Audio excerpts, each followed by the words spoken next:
Hello friends, good morning. നമ്മൾ എല്ലാ T V സീരിയലിലേക്ക് എല്ലാവർക്കും സ്വാഗതം. അങ്ങനെ വീട്ടിലെ കറണ്ട് തിരിച്ചു പിടിച്ചിട്ട് വന്ന് കൂട്ടുകാരോട് ഇരുന്ന് ശ്രീനിസാറിനെ പറ്റിയും പാർട്ടിയെ പറ്റിയൊക്കെ സംസാരിക്കുക നമ്മുടെ വിക്രം.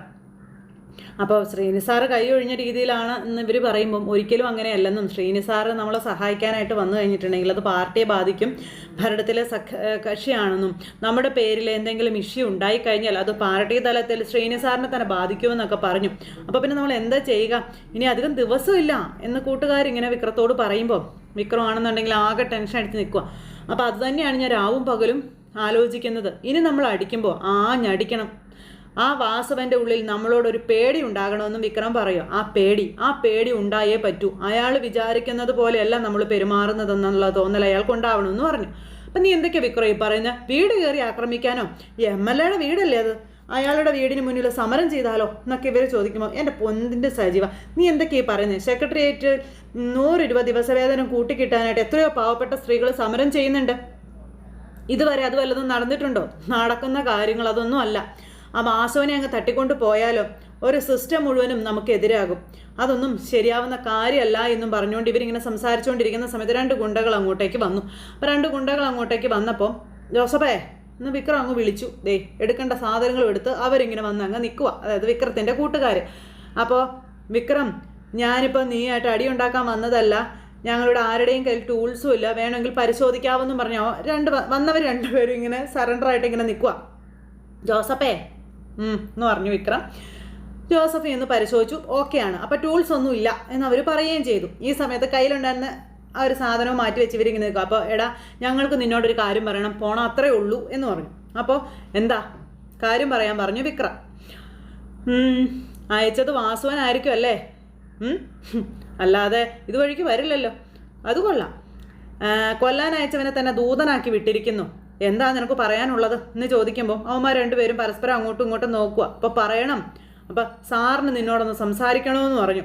അപ്പോൾ എനിക്ക് അയാളോടൊന്നും സംസാരിക്കാനില്ല എന്ന് വിക്രം പറഞ്ഞു. ഇനി അയാൾക്ക് സംസാരിക്കാനുണ്ടെങ്കിൽ ഇവിടെ അയാൾ വരണം, വിക്രം ഇവിടെ തന്നെ ഉണ്ടാകുമെന്ന് പറഞ്ഞപ്പോഴത്തേക്ക് എടാ എന്നും പറഞ്ഞ് വിളിച്ചപ്പോൾ വേണ്ടാന്നും പറഞ്ഞുകൊണ്ട് വിക്രം തിരിച്ചു ഒച്ച വെച്ചു. അപ്പോൾ കൂടുതൽ വിരട്ടലും കാര്യങ്ങളൊന്നും വേണ്ട, പോകാൻ നോക്കാൻ പറഞ്ഞു. അപ്പം ഞങ്ങൾ എന്ത് പറയണം? അപ്പോൾ നിനക്ക് സാറിനെ മീറ്റ് ചെയ്യാൻ പേടിയാണെന്ന് പറയണോ എന്നിവന്മാർ വിക്രത്തോട് ചോദിക്കുമ്പോൾ പേടിയോ എനിക്കോ, എന്നാൽ മീറ്റ് ചെയ്യുന്ന സമ്മതിക്കാൻ അവന്മാർ പറഞ്ഞു. അപ്പോൾ നമ്മുടെ വിക്രം എവിടെ വെച്ച് ഏത് സമയത്താണെന്ന് പറയാൻ പറഞ്ഞു. അപ്പം ഞാൻ വരാമെന്നും പറഞ്ഞു. അപ്പോൾ ഒറ്റയ്ക്ക് വരണമെന്ന് പറഞ്ഞു. അപ്പോൾ ശരി, ഒറ്റയ്ക്ക് വരാമെന്നും പറഞ്ഞു. വിക്രം അവന്മാരെ പറഞ്ഞു വിട്ടു. വിക്രം എന്നിട്ട് ഇങ്ങനെ അവിടെ നിൽക്കുക. ഇത് കഴിഞ്ഞതിന് ശേഷം പിന്നെ നമ്മുടെ ദർശൻ നേരെ ശങ്കറിനെ കാണാൻ ചെന്നു. അപ്പോൾ ദർശനെ കണ്ടപ്പോഴത്തേക്കും പത്മം ധാരാ വന്നിരിക്കുന്നത് നോക്കാൻ പറഞ്ഞു. എന്തുണ്ട് ദർശ വിശേഷമൊക്കെ? പിന്നെ എന്തെങ്കിലും ഒരു കാര്യമില്ലാതെ ദർശൻ ഇങ്ങോട്ട് വരില്ല എന്നൊക്കെ എനിക്കറിയാം. സോ നേരെ കാര്യത്തിലേക്ക് കടന്നോളൂ. എന്താണാവോ, ഞാനൊരു ഇത്തിരി ബിസിയാണെന്ന് പറഞ്ഞപ്പം അത് പിന്നെ അങ്കിള് അറിഞ്ഞിരിക്കുമെന്നാണ് തോന്നുന്നതെന്ന് പറഞ്ഞു. അപ്പോഴത്തേക്ക് മുഖം അങ്ങ് വാടി. പിന്നെ നമ്മുടെ വേദയുടെ വീടിനെ പറ്റിയും മാഷിൻ്റെ അധ്വാനത്തെ പറ്റിയൊക്കെ ദർശൻ ഇങ്ങനെ പറയുക. അതുപോലെ തന്നെ ആ കൃഷിസ്ഥലമാണ്, സർവേ നമ്പറിലുള്ള എത്രയോ സെൻറ്റ് സ്ഥലം, ഇതൊക്കെ ഇങ്ങനെ നമ്മുടെ ദർശൻ പറഞ്ഞു. അപ്പം സഹകരണ ബാങ്കിന് ജപ്തിയും കാര്യങ്ങളൊക്കെ നടത്താം, വസ്തു ലേലത്തിലും വെക്കാം. അപ്പം അത് പുരയുടെ അല്ലാത്തതിനാൽ വാസുവിന് വേണമെങ്കിൽ പൊതു താല്പര്യം പരിഗണിച്ച് കേസിന് പോവുകയും ചെയ്യാം.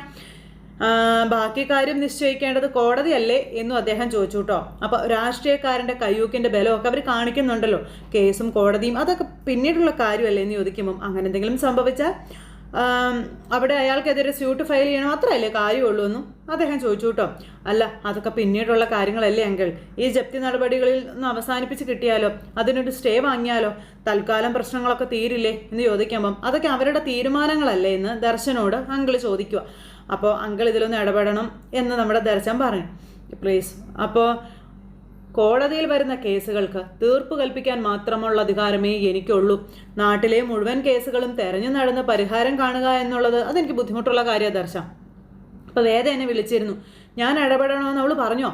അയ്യോ ഇല്ല, അവൾ പറഞ്ഞില്ല. അങ്കിളിന് എന്തെങ്കിലും കഴിയുമോ എന്ന് അന്വേഷിക്കാമെന്ന് ഞാൻ പറഞ്ഞു എന്ന് പറഞ്ഞു. അപ്പോൾ എനിക്ക് കഴിയും എന്ന് അദ്ദേഹം പറയാം. ജപ്തി കഴിഞ്ഞ് ആ സ്ഥലം ലേലത്തിന് വെക്കുമ്പോൾ ലേലത്തുക കെട്ടിവെച്ച് അത് വീണ്ടും സ്വന്തമാക്കാൻ സുധാകരൻ മാഷിനെ സാമ്പത്തികമായി സഹായിക്കാൻ കഴിയും. അത് എൻ്റെ മകളും ഭർത്താവും താമസിക്കുന്ന വീടായതുകൊണ്ടല്ല, മറിച്ച് അയാൾ തറവാടിത്തമുള്ളൊരു അധ്യാപകനായതുകൊണ്ടാണെന്ന്. പക്ഷേ ആ സഹായം ഞാൻ അങ്ങോട്ട് കൊണ്ടുപോയി കൊടുക്കാനൊന്നും പോകുന്നില്ല എന്നും അദ്ദേഹം എന്നോട് ആവശ്യപ്പെടണമെന്നും പറയാം നമ്മുടെ അച്ഛൻ. ദർശന് കാര്യങ്ങൾ മനസ്സിലാകുന്നില്ലേ എന്ന് ചോദിച്ചു. അങ്ങനെ ദർശൻ വെറുകൈയോടെ ഇറങ്ങി. അതിനുശേഷം വേദയെ ഫോണിൽ വിളിച്ചു. അച്ഛനെ കണ്ടെന്നും സംസാരിച്ചു എന്നുള്ള കാര്യങ്ങളും അച്ഛൻ പറഞ്ഞ കാര്യങ്ങളെല്ലാം വേദയോട് പറഞ്ഞു. അപ്പോൾ സുധാകരൻ മാഷിന് നഷ്ടപ്പെടാൻ പോകുന്നത് വീട് തന്നെയാണ്, അതൊക്കെ ഞാൻ സമ്മതിച്ചു. പക്ഷെ അതിനു വേണ്ടി ആ ആളിനോട് സ്വന്തം അഭിമാനം പണയം വെക്കാൻ ഞാൻ ഒരിക്കലും ആവശ്യപ്പെടില്ല എന്ന് വേദ പറയാം. അങ്ങനെ ഇറങ്ങേണ്ടി വന്നാൽ അച്ഛൻ്റെ കയ്യും പിടിച്ച് ഞാൻ തെരുവിലേക്ക് ഇറങ്ങിക്കൊള്ളാമെന്നും വേദ പറയാം. അപ്പോൾ ദർശൻ ഒന്ന് ചിരിച്ചു കേട്ടോ. അങ്ങനെ അതും പറഞ്ഞു ഫോൺ അങ്ങ് കട്ട് ചെയ്തു. അതിനുശേഷം വേദ വീട് അടിച്ചു വാരുകയും തുടയ്ക്കുകയും തൂക്കുകയും ഒക്കെ ചെയ്തുകൊണ്ടിരിക്കുമ്പോൾ പുറത്ത് പോയിട്ട് നമ്മുടെ സുധാകരൻ മാഷ് കയറി വന്നു. എന്നിട്ട് കുറേ വെള്ളം അങ്ങ് എടുത്ത് കുടിച്ചു. അങ്ങനെ വന്നിട്ട് ആ ഒരു ചാരു കസേര ഉണ്ടല്ലോ, ആ കസേരയിൽ അങ്ങനെ അങ്ങ് കിടന്നു. അങ്ങനെ തളർന്നിരിക്കുന്ന ആ മനുഷ്യനെ കണ്ടപ്പോൾ വേദയ്ക്ക് സഹിക്കുന്നില്ല കേട്ടോ. അദ്ദേഹത്തിനാണ് ഭയങ്കര ചൂട്, ഭയങ്കര പുകച്ചിൽ, അങ്ങനെയൊക്കെ ഫീൽ ചെയ്ത് അദ്ദേഹം ഇങ്ങനെ ഇരുന്ന് ഇഷ്ടപ്പെടുന്നത് വേദ കാണുകയാണ്. അപ്പോഴാണ് അങ്ങോട്ടേക്ക് കമല വരുന്നത്. എന്തായി മാഷേ കാര്യങ്ങൾ എന്ന് ചോദിച്ച്. അപ്പോൾ വേദ ഇതൊക്കെ കേൾക്കാനുള്ളൊരു ആകാംക്ഷയോടെ നിൽക്കുക. ശ്രീജ അങ്ങോട്ടേക്ക് വന്നു. വീടൊക്കെ കണ്ടോ എന്ന് ചോദിച്ചു കേട്ടോ. അപ്പോൾ ഇല്ല, കണ്ടില്ല എന്ന് പറഞ്ഞു. എന്തു പറ്റി വീട് കാണാൻ പറ്റാതിരുന്നതെന്ന് കമല ചോദിക്കുമ്പം അത് വാടകയ്ക്ക് കൊടുക്കുന്നില്ല എന്ന് പറഞ്ഞു എന്ന് സുധാകരൻ മാഷ് വന്ന് പറയുക. അപ്പോഴേക്കും വേദയ്ക്കൊക്കെ ആകെ ഒരു ഇതുപോലെ.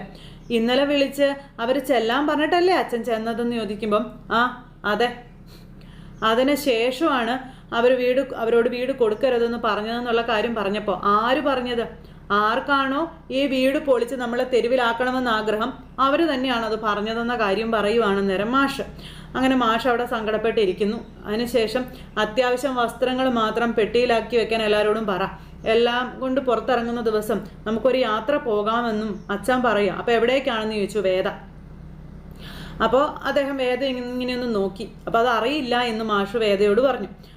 മക്കൾക്ക് ഭയങ്കര സങ്കടമായി അച്ഛൻ പറയുന്നത് കേട്ട്. കമല ഭയങ്കരമായിട്ട് ടെൻഷനായിട്ടോ. അപ്പോഴത്തേക്ക് അദ്ദേഹത്തിൻ്റെ കണ്ണൊക്കെ നിറഞ്ഞു. അദ്ദേഹം കരയുക.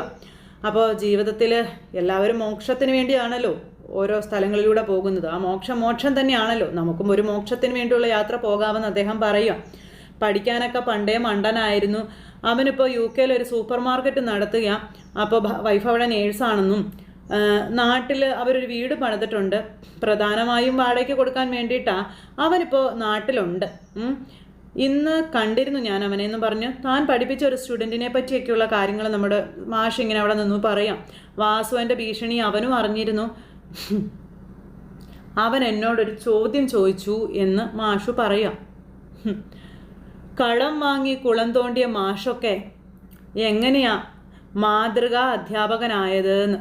അത് കേട്ടപ്പോൾ ഇവരുടെ എല്ലാവരുടെയും ചങ്ക് പൊട്ടിപ്പോയിട്ടോ. പക്ഷേ മാഷ് അവിടെ നിന്ന് പൊട്ടിച്ചിരിക്കുകയാണ് ചെയ്തത്, കരഞ്ഞുകൊണ്ട്. ആ മനുഷ്യൻ്റെ മനോനില തെറ്റിയതുപോലെ ആ മനുഷ്യൻ നിൽക്കുന്നത് ഇങ്ങനെ നമ്മുടെ കമലയും അതുപോലെ 2 മരുമക്കളും കണ്ടു. വേദയ്ക്ക് അത് കണ്ടപ്പോൾ സഹിച്ചില്ല. വേദ അവിടെ നിന്ന് കരഞ്ഞു. ഇതിനുശേഷം എന്നെ കാണിക്കുന്ന രാധ ഫോണിൽ വിളിക്കുക. അങ്ങനെ നമ്മുടെ മാഷ് അന്വേഷിച്ച് നടക്കുന്ന പല വീടുകളും വാസുവിനെ പേടിച്ച് ആരും കൊടുക്കുന്നില്ല എന്നൊക്കെ പറഞ്ഞു. അപ്പോൾ ദർശനോടാണ് ഈ കാര്യങ്ങളൊക്കെ പറയുന്നത്. അങ്ങനെ ദർശനും രാധയും കൂടി സംസാരിച്ച് മാഷിനും കുടുംബത്തിനും ഒരു വീട് റെഡിയാക്കി കൊടുക്കുക എന്നുള്ളൊരു സംസാരമൊക്കെ അവിടെ സംസാരിച്ചുകൊണ്ടിരിക്കുമ്പോഴാണ് അമ്മ ഇത് കേട്ടുകൊണ്ട് രാധയുടെ അടുത്തേക്ക് വരുന്നത്. രാധ എന്നിട്ട് ഇങ്ങനെ വിളിച്ചിട്ട് തിരിഞ്ഞു നോക്കുമ്പോൾ കാണുന്ന അമ്മയെ. അമ്മ ആടിമൂടി നോക്കുക. അപ്പോൾ അത് തന്നെ എനിക്ക് നിന്നോടും ചോദിക്കാനുള്ളത്, എന്താ നിൻ്റെ പ്രശ്നം എന്നും ചോദിച്ചുകൊണ്ട് അമ്മ ഇങ്ങനെ മോളോട് വന്ന് ചോദിച്ചു. ഫോൺ വിളി കേട്ടിട്ട് ഈ നാട്ടിൽ ഒരുപാട് പേര് വീട്ടിൽ നിന്ന് കുടിയിറക്കപ്പെട്ടവരായിട്ടുള്ളവരൊക്കെ ഉണ്ട്.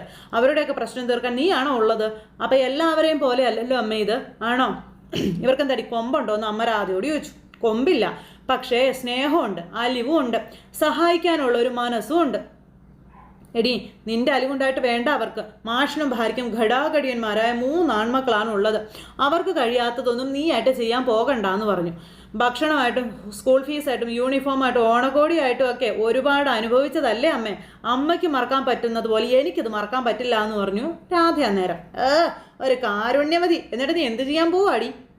ആ വീട്ടിൽ നിന്ന് ജപ്തി കഴിഞ്ഞ് ഇറങ്ങുന്നതിന് മുൻപേ അവർക്ക് വേണ്ടി ഒരു വീട് അന്വേഷിക്കാൻ പറ്റുമെന്ന് നോക്കാൻ പോവാണെന്ന് പറഞ്ഞു രാധ. അപ്പോൾ എടി നാണമില്ലാത്തവളെ, നിന്നെ ആട്ടി ഇറക്കിയ വീടല്ലേ എടി അത്. അങ്ങനെ ചെയ്തിട്ടുണ്ടെങ്കിലേ അത് എൻ്റെ ബുദ്ധിമോശം കൊണ്ടായിരിക്കുമെന്നും അല്ലാതെ ആ മാഷിനും കമലമ്മയ്ക്കും എന്നോടൊരു ദേഷ്യം കൊണ്ടൊന്നും അല്ല എന്ന് പറഞ്ഞു രാധ. അതും പറഞ്ഞ് രാധ അകത്തേക്ക് കയറിപ്പോയി. രാധ എടി അവിടെ നിൽക്കാനെന്നും പറഞ്ഞ് അമ്മ പിന്നാലെ ചെല്ലുക. എവിടെയും വീട് കിട്ടിയില്ലെങ്കിൽ നീ എന്ത് ചെയ്യും? ഇങ്ങോട്ട് കൂട്ടിക്കൊണ്ട് വരുമോടി? അവർക്ക് സമ്മതമാണെങ്കിൽ ഞാൻ ഉറപ്പായിട്ടും കൂട്ടിക്കൊണ്ട് വരുമെന്ന് പറഞ്ഞു. എടി സാമദ്രോഹി, പക്ഷേ ഈ പ്രായത്തിലെ നിങ്ങളുടെ അച്ഛൻ്റെ വായിലിരിക്കുന്ന വികട സരസ്വതി ആ പാവ മാഷ കേൾക്കേണ്ടി വരില്ലേ എന്ന് ചോദിച്ചു. അതുകൊണ്ടേ ഞാൻ വേറെ വഴി നോക്കിക്കോളാവെന്നും പറഞ്ഞു രാധ അവിടെ നിന്ന് അങ്ങ് പോയി. രാധ എന്നും പറഞ്ഞു ഇവിടെ കിടന്ന് ഒച്ച വയ്ക്കുവാണ് അമ്മ. ഈ പെണ്ണെന്നും പറഞ്ഞു ഇങ്ങനെ അവരവിടെ നിൽക്കുന്നു. ഇത് കഴിഞ്ഞതിന് ശേഷം പിന്നെ വിക്രം വന്നിരുന്ന് ഭക്ഷണം കഴിക്കുന്നു. അമ്മയും ശ്രീജയും ഒക്കെ ഇങ്ങനെ വിളമ്പി കൊടുക്കുക. പിന്നെ വീട് അന്വേഷിക്കാൻ പോയതെങ്ങും സെറ്റായില്ല. അപ്പോൾ ഇന്ന് കറിയൊന്നും വേറെ വെച്ചില്ല, ഒരു ദിവസത്തേക്ക് അഡ്ജസ്റ്റ് ചെയ്യാനൊക്കെ അമ്മ പറഞ്ഞു. അയ്യോ കമലേ, അങ്ങനെയൊന്നും ആവശ്യപ്പെടല്ലേ എന്നും പറഞ്ഞു. ഇത് കേട്ട് മാഷ് ഇവരുടെ അടുത്തേക്ക് വരിക. അഡ്ജസ്റ്റ്മെൻ്റ് ഒക്കെ എന്നെയും നിന്നെയും പോലുള്ള സാധാരണക്കാർക്ക് പറഞ്ഞിട്ടുള്ളതാണെന്ന് അച്ഛൻ പറയുക. രാജ്യം ഭരിക്കുന്ന ശ്രീകാര്യം ശ്രീനിവാസൻ മഹാരാജാവിൻ്റെ സാമന്ത രാജാവിനോട് അഡ്ജസ്റ്റ് ചെയ്യാനൊന്നും പറയല്ലേ, വലിയ തെറ്റാ അത് എന്ന് മാഷ് പറഞ്ഞപ്പോൾ മാഷ് ഒന്ന് മിണ്ടാതിരിക്കും, കഴിച്ചിട്ട് പോട്ടെ എന്ന് പറഞ്ഞു കമല. അപ്പം നീ എന്തിനാ കമല എന്നോട് കഥകളി കാണിക്കുന്നത്, ഞാൻ പറയുന്നതാണോ തെറ്റെന്നും ചോദിച്ച് അച്ഛൻ അവരുടെ അടുത്തേക്ക് വന്നു. അപ്പോഴേക്കും രണ്ട് മക്കളും കൂടി അങ്ങോട്ടേക്ക് വന്നു. അതായത് നമ്മുടെ വിനായകനും അതുപോലെ തന്നെ ഭാര്യയും കൂടി, അവർ രണ്ടുപേരും കൂടി വന്ന് ഇവിടെ നടക്കുന്ന എന്താണെന്ന് അറിയാൻ നോക്കി നിൽക്കുക. എന്തെങ്കിലും ഉപകാരം ഇന്ന് വരെ ഇവനെ കൊണ്ട് ഈ വീട്ടിൽ ഉണ്ടായിട്ടുണ്ടോ? നേരത്തിന് ഭക്ഷണം കഴിക്കാനല്ലാതെ ഇവൻ ഈ വീട്ടിലേക്ക് വരാറുണ്ടോ എന്ന് മാഷ് ചോദിച്ചു. അതൊക്കെ കേട്ടിങ്ങനെ വിഷമിച്ചിങ്ങനെ നിൽക്കുകയാണ് നമ്മുടെ വേദ. ആ സമയം നല്ല നിലയിൽ ജീവിച്ചിരുന്ന ഒരു പെൺകുട്ടിയെ ആൺകരുത്ത് കാണിച്ച് താലി കെട്ടി അതിൻ്റെ ജീവിതം കൂടി നശിപ്പിച്ചു എന്നുള്ളതല്ലാതെ ഇവനെയും കൊണ്ട് എന്ത് ഗുണമാണ് ഈ വീട്ടിൽ ഉണ്ടായിട്ടുള്ളതെന്ന് ചോദിച്ചു. അപ്പോൾ ഇതൊക്കെ കേട്ട് വേദ ഇങ്ങനെ തല കുനിച്ചിങ്ങനെ നിൽക്കുക കേട്ടോ. അപ്പോഴത്തേക്കും കമല വന്നിട്ട് മാഷേ എന്നും പറഞ്ഞ് വിളിച്ചു. നാണോ മാനോ ഉള്ളവനാണെങ്കിൽ ഇങ്ങനെ കഴിക്കാൻ മാത്രം ഇവിടെ വന്ന് ഇരിക്കുമോ എന്നും മാഷ് ചോദിക്കുക കേട്ടോ. എന്നും പറഞ്ഞ് ഇങ്ങനെ നിൽക്കുക ശ്രീജയൊക്കെ. അപ്പം എന്തൊക്കെയാണ് മാഷ് ഈ പറയുന്ന മാഷേ, അവൻ കഴിച്ച് തീർന്നിട്ട് സംസാരിച്ചുകൂടെയെന്ന് അമ്മ ചോദിക്കുമ്പം അവൻ കഴിച്ചോട്ടെ, ഇരുന്ന് കഴിച്ചോട്ടെ, ഇനി ഏതാനും ദിവസം കൂടിയല്ലേ അതിനൊക്കെ പറ്റത്തുള്ളൂ. അപ്പോൾ അന്നത്തിന് മുന്നിൽ വിശന്നിരിക്കുമ്പോൾ ഇങ്ങനെയൊന്നും പറയല്ലേ മാഷേ എന്ന് പറഞ്ഞു കമല. അതെ, ഇവർക്കെല്ലാവർക്കും സമയാസമയത്ത് വിശപ്പ് മാറ്റാൻ മാത്രം വന്നാൽ മതിയല്ലോ. ഈ വീടിൻ്റെ അവസ്ഥ എന്താണെന്ന് ഒരിക്കലെങ്കിലും ഇവൻ ആലോചിച്ചിട്ടുണ്ടോ? അതിൻ്റെ ആവശ്യം ഇവനുണ്ടോ? എന്നിട്ട് വന്നിരുന്ന് ചോദിക്കുന്നു ഇന്നും ചോറ് മാത്രമേ ഉള്ളൂന്ന്. അപ്പം അത് കേട്ടപ്പോൾ കമലയ്ക്കും വേദയ്ക്കും ശ്രീജയ്ക്കൊക്കെ ഭയങ്കര സങ്കടമായി. ഒരുക്കി വെക്കുക സകല പലഹാരങ്ങളും അവൻ്റെ മുന്നിലേക്ക് ഹോട്ടലിൽ ചെന്ന് കയറുന്നത് പോലെ ആവശ്യമുള്ള ഓർഡർ ചെയ്ത് കഴിക്കാമല്ലോ അവൻ കഴിക്കട്ടെ. അപ്പോൾ കമല ഇങ്ങനെ മോനെ നോക്കുക കേട്ടോ.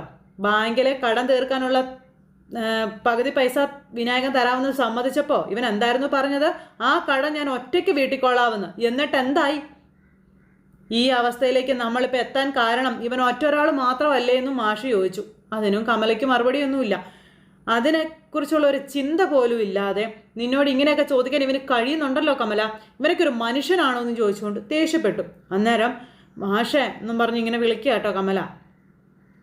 കറണ്ടിൻ്റെ കാര്യം അവൻ തന്നെയല്ലേ മാഷെ ശരിയാക്കിയതെന്ന് ചോദിച്ചപ്പോൾ അതിന് നാളെ വെളിച്ചമാകുമ്പോൾ പോലീസ് ഈ വീട്ടിലേക്ക് വരില്ല എന്ന് നിനക്ക് ഉറപ്പുണ്ടോ എന്ന് മാഷ് അന്നേരം കമലയോട് ചോദിച്ചു. ഇതൊക്കെ കേട്ടിങ്ങനെ ഇരിക്കുക നമ്മുടെ വിക്രം. തല്ലിയും കത്തി കാട്ടിയും ഭീഷണിപ്പെടുത്തിയും അല്ലാതെ ഏതെങ്കിലും ഒരു കാര്യം ഇന്നേ വരെ കൊള്ളാവുന്ന രീതിയിൽ പരിഹരിക്കാൻ ഇവന് കഴിഞ്ഞിട്ടുണ്ടോ എന്ന് ചോദിച്ചു. അങ്ങനെ എന്തെങ്കിലും സംഭവിക്കുമ്പോഴല്ലേ അച്ഛാ ഇപ്പോൾ വിക്രം സ്വസ്ഥമായിട്ട് എന്തെങ്കിലും കഴിക്കട്ടെ എന്ന് വേദ പറഞ്ഞു. അപ്പോൾ ഒന്ന് നിർത്തുന്നുണ്ടോ എന്നും ചോദിച്ചുകൊണ്ട് വേദയോട് ദേഷ്യപ്പെടുവാണ് കമല. അല്ലെങ്കിൽ എൻ്റെ മകൻ്റെ നേരെ കലി തുള്ളി ഇരിക്കുക. നീ കൂടി ഇനി എരിവ് കയറ്റാൻ നിൽക്കല്ലേ എന്ന് വേദയോട് പറയുമ്പം ഇപ്പം എരിവ് കയറ്റുന്നത് നീയാണ് കമല, വേദയല്ല എന്നും പറഞ്ഞുകൊണ്ട് അന്നേരം മാഷ് പറഞ്ഞു. ഇവൻ്റെ എല്ലാ തെറ്റിനെയും ആദ്യം മുതലേ ന്യായീകരിച്ചും ഇവന് വേണ്ടി തർക്കിച്ചും നീ കൂടിയാണ് ഇവൻ ഈ നിലയിലാക്കിയതെന്ന് അച്ഛൻ പറയുമ്പോഴേക്കും വിക്രം ചാടി എഴുന്നേറ്റിട്ട് ശരിയാ, ഇപ്പോഴുള്ള മുഴുവൻ പ്രോബ്ലം ഉണ്ടാക്കിയത് ഞാൻ തന്നെ അതിന് പരിഹാരം കണ്ടാൽ പോരെന്ന് ചോദിച്ചു വിക്രം. അപ്പം എന്ത് പരിഹാരം കാണും നീ? അതൊന്ന് പറ. 1-2 ദിവസത്തിനുള്ളിൽ ഇവിടുന്ന് ഇറങ്ങിക്കൊടുക്കേണ്ടി വരും. ഈ വീടുണ്ടാക്കിയ എൻ്റെ മുന്നിൽ വെച്ച് തന്നെ അവരിത് ഇടിച്ചു പൊളിക്കും. എന്ത് പരിഹാരമാണ് ഇതിനൊക്കെ നിനക്ക് കാണാനുള്ളതെന്ന് ചോദിച്ചുകൊണ്ട് അച്ഛൻ മോനെ ചോദ്യം ചെയ്ത് ഇങ്ങനെ മുൾമുനയിൽ നിർത്തിയിരിക്കുന്നിടത്ത് ഇന്നത്തെ കഥ അവസാനിച്ചു. അപ്പോൾ എല്ലാവരും കാത്തിരുന്ന് കാണണേ. എല്ലാവർക്കും നല്ലൊരു ദിവസം ആശംസിക്കാം കേട്ടോ. നന്ദി.